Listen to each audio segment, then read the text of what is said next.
right at the start of the indie revolution after mid-2000s there was Tower of Good and the experimental gameplay project. Since then, the closely intertwined indie studios today and Tomorrow Corporation have made a number of high-quality, entertaining games. World of Goo, Little Inferno, Human Resource Machine, 2 Billion Humans, and the upcoming Welcome to the Information Superhighway provisional title. Kyle Gabler, CEO founder of RD and owner of 3 co-founders of Tomorrow Corporation, talked with us about his studio, his work past and present, giving us an inside look at one of the studios that helped define what indie means in video game development. Kyle Gabler, it was a different time back then. If you turn on your modem and log back into 2005, almost no one was using Gmail, almost no one was using social media. Britney Spears was the greatest artist of our generation, and the smartphones were 2 years away for most people, and we were students, all 3 of us here at Tomorrow Corporation, met at the Entertainment Technology Center at Carnegie Mellon, and we have been making indie games in some form or another ever since. Indie games in quotes, because that was not really a word we knew back then. We would have described genre games as casual games or experimental games.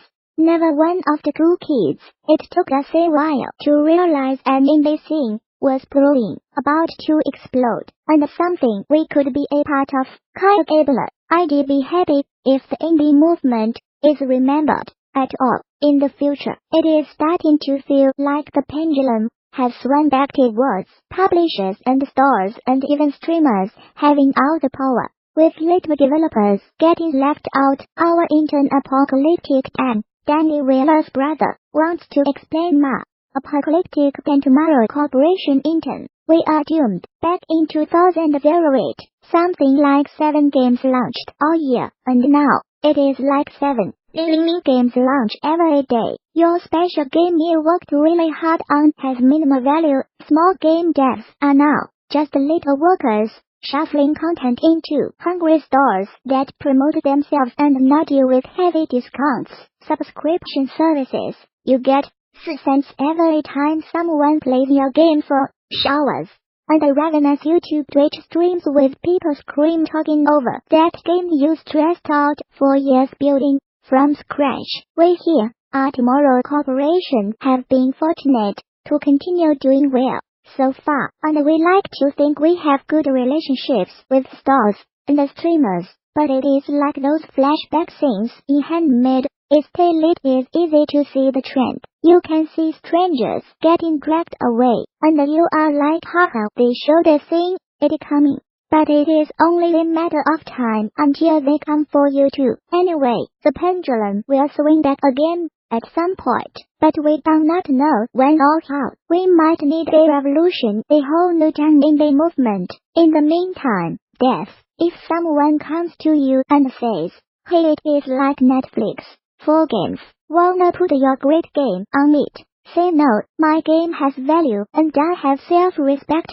Kyle Gabler, movies and TV shows are built with different combinations of casts and directors and musicians and writers all the time, and that kind of model has always been appealing to me. RD is my company for making games with Ron Carnell, and the Tomorrow Corporation is my company for making games with Kyle Gray, CEO founder, and Alan Blomquist, CEO founder. RD has certainly chilled out in recent years, while we are both occupied with other projects, but it might wake up again one day. As for Tomorrow Corporation, we built our most recent game, 7 Billion Humans, with our friend and guest star Pete Anstad, and we hope to work with even more new people and cameos. For our next game, Kyle Gabler, a character in Little Inferno, notices the same thing. They say something like you buy stuff, you burn it, and you get back more money than you spent on it. It does not make any sense. It is not even sustainable. It was a fun game to build, with a loop, that had to be intentionally silly, but also legitimately fun to play with, and it was absolutely a tough game to promote. The basic idea was something like, hey, someone should make a your-love simulator, but you discover something terrible is going on behind the scenes, and it turns into a surprising and heartfelt game no one expected, so we built it and hoped we earned that last bit. But it was hard to talk about with players and press, since we had to intentionally hide what the game was really about. Next time we create a secret experiment, we might want to tip our hand a little more, like the marketing campaign for the crying game that urged in its marketing, this movie has big secrets, nothing is what it seems. Kyle Gabler, that is definitely true. Pretty much anything can be made into a game, even boring stuff. Our word of good came out of trying to find a fun way to use hook is law, the spring equation you might remember from physics class.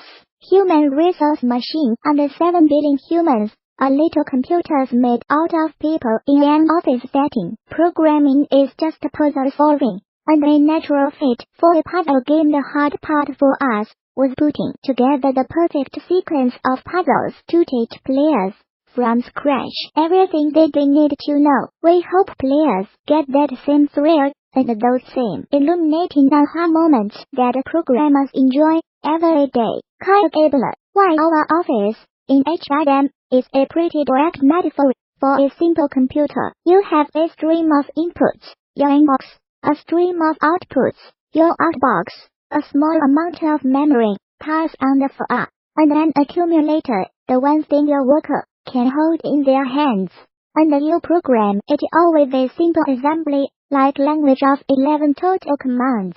Computers are not magic, but the way you can combine small, simple building blocks to create unlimited complexity almost feels like magic. A brainy fellow named Alexander Dumont actually built a real hardware CPU modeled on HRM, and you can read all about it on GitHub and on Twitter. Kyle Gabler, we are painfully aware that our players are smarter than us. Our small group of beta players destroyed our best-known solutions at the time in both HRM and 7BH, and almost every one of those solutions has been destroyed by other players since wide release. In both games, we set size and speed challenges, like solve this puzzle using only 5 commands, or solve these puzzles so it completes in 5 seconds or faster. We put a lot of work into setting these challenge values at tough but fair difficulty levels. For example, you will never be expected to unroll alert, a low effort but tedious approach to make programs faster. There is always a clever and more elegant programmers love that word. Solution asterisk. Since our players are sticklers for facts, I should acknowledge that the second level of home does require a very short to command and roll to meet the speed challenge, but this is the only level. Kyle Gabler, yeah, each of your workers in 7 billion humans is like a little thread, a separate process in a parallel computer. So we looked at a lot of references, from self-organizing little robots to those sentient broom things in that Mickey Mouse Sorcerer's Apprentice Fantasia segment. Solving puzzles using teamwork is so different, and not especially more challenging, since each individual worker's job is so much simpler. For example, the very last, very challenging level in Home comes back early in 7BH, but using teamwork, it's possible to solve using only 6 total commands. One player actually solved it using only.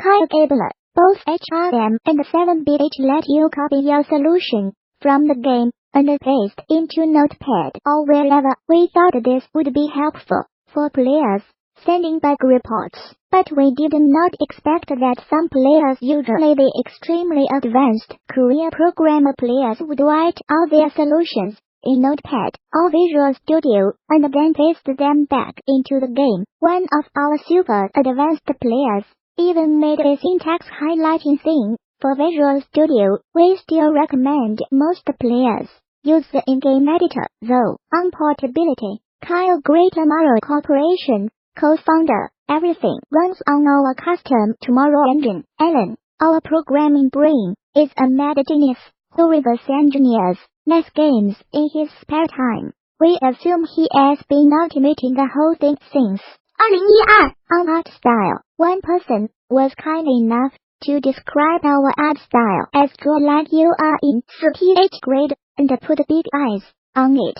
I think that is pretty accurate. The fate of the sign painter Kyle Gabler. Last I heard, the sign painter was hanging out on the beach with shoulda plump somewhere, probably with fabulous sunglasses and a great tan. Every time we make a new game, it feels all our characters from previous games come along too. I am hoping we can visit some old friends again, somewhere on the information superhighway. And if you want to know more about that, here's a trailer for our next game.